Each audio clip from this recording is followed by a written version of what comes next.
Okay, so after getting absolutely embarrassed by Sean Strickland, Khamzat Chimaev has decided to make a quick return to wrestle Dylan Dennis at RAF Real American Freestyle, and they're the main event. The co-main is even more shocking. Arman Tsarukyan versus Tony Ferguson. What a clown show.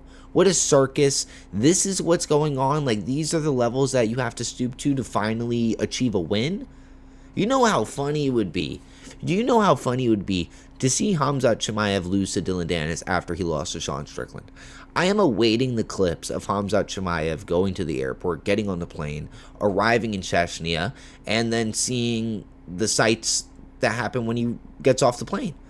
We know that he's been toured around Chechnya. He's been propped up as that dude in Chechnya by the warlord, the dude who is running Chechnya, because he's being used as like some sort of like propaganda tool.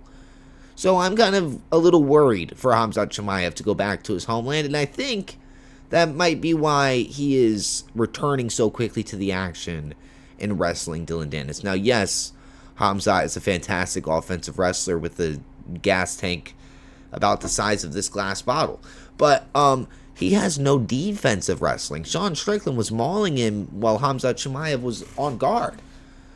You understand? So if Dylan Dennis can be the first person to take the shot here, I kind of give him a good chance at figuring it out. Now, I know Dylan Dennis is like a brown belt. I understand. I know this isn't an MMA fight, and I know Khamzat Chimaev is bigger or lankier or taller, has more, all of that. But you guys were saying that about Sean Strickland. You guys were saying that about Sean Strickland. Now, yes, I know you guys are going to sit here and say, well, Erok, the main reason Khamzat lost was because of the weight cut. This and that and that. His O is gone. You can't bring that back. That cat is out of the bag running around the apartment. There's nothing you could do about that. Now, Dylan Dennis has the opportunity to do absolutely something hilarious. But Tony Ferguson has the opportunity to do something world-changing. World-changing. Because if Tony Ferguson somehow can get this done, I will be able to finally sleep at night. Because who is Arman? You guys always talk about Arman versus Ilya. Arman versus Ilya. Arman versus Ilya is going to be competitive, Erok. Arman's going to thrash Ilya. Erok, guys, Arman arguably lost to Charles Oliveira. Charles Oliveira almost finished Arman in the first round. Actually, Gamrot beat Arman. Gamrot out-scrambled Arman. Gamrot outdid everything to Arman. Guess what? Right after Arman Tsarukyan goes a full 15 minutes with Charles Oliveira in a life-or-death war, in an actual war, okay, the winner got Ilia Topuria. And Ilia Topuria separated Charles Oliveira from this earth within a round. Let's not forget Ilia Topuria being in Charles Oliveira's guard and Charles not really being able to accomplish much. I mean, look, if Tony Ferguson somehow, someway, because it's not impossible, let's not forget the hype we had for Tony Ferguson versus Khabib. Okay, let's not forget it. And who is Arman Tsarukyan? Who are you? You lost to Gamrot. You had a tooth and nail fight against Oliveira. Okay, I'm not saying you're not an elite fighter, but you are not that dude to beat Ilia Topuria, and that is why the UFC is kind of sidelined you. Now, I'm not saying Patty is that dude either, obviously not, and neither is Justin. But let's be real here. If Tony Ferguson somehow, someway pulls out the upset in a twister, in an armbar, pocket sand down the throat, causing suffocation, and then Arman has to tap, something, the UFC is going to re-sign Tony Ferguson. Okay, now I know this is getting a little outlandish and very creative in this video, but if Tony Ferguson beats Arman Tsarukyan, he gets re-signed to the UFC. He fights Conor McGregor. He beats Conor McGregor. Think about it.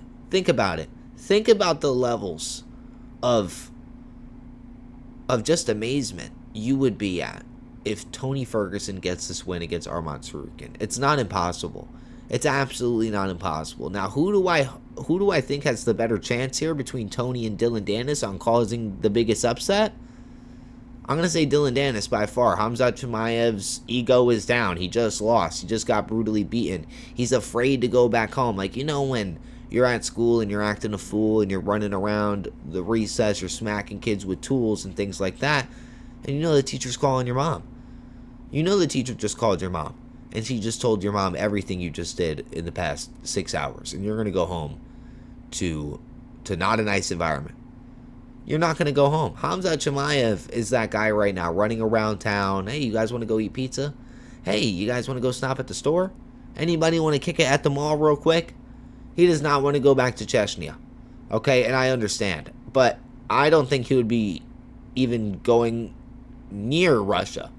I don't even think he would be near Georgia if he lost to Dillon Danis. All right, and another storyline we have to remember is Dillon Danis getting jumped by like 35 people at Madison Square Garden because he was showing pictures of Islam Makhachev and Ali Abdelaziz doing some uncanny things, okay?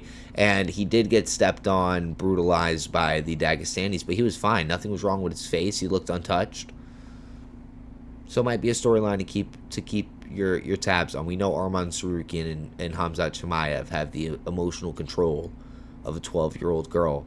So you say the wrong thing to them, you look at them the wrong way, there's going to be 35 different dudes who do not speak English with no mustaches jumping into the RAF pit, all right? We'll see. We'll see what kind of headline Arman Tsarukyan comes up with. Last time he pile drived Uriah Faber off of the RAF mats onto a floor of concrete. So I'm not going to lie, you do that to Tony Ferguson, he might just maul you with elbows, okay? He might actually you might awaken something dormant inside of Tony Ferguson, and he might just viciously lay it on you. Viciously. But the birds have been chirping differently since Sean Strickland won, since Sean Strickland beat Chimaev, and I know the weight cut thing, I know he's moving up to 205, but life's good.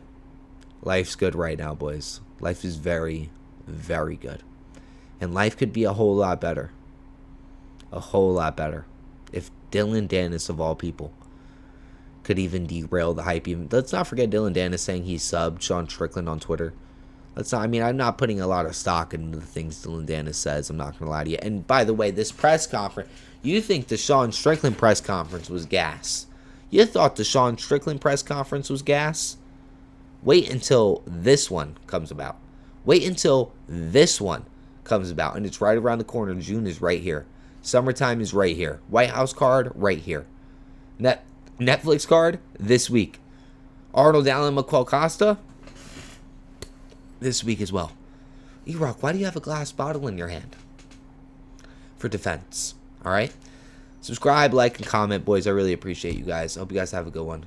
And, hey, which one of these guys do you think could actually pull the upset? Alright? Because I'm a little giddy. I'm a little excited. See you guys later.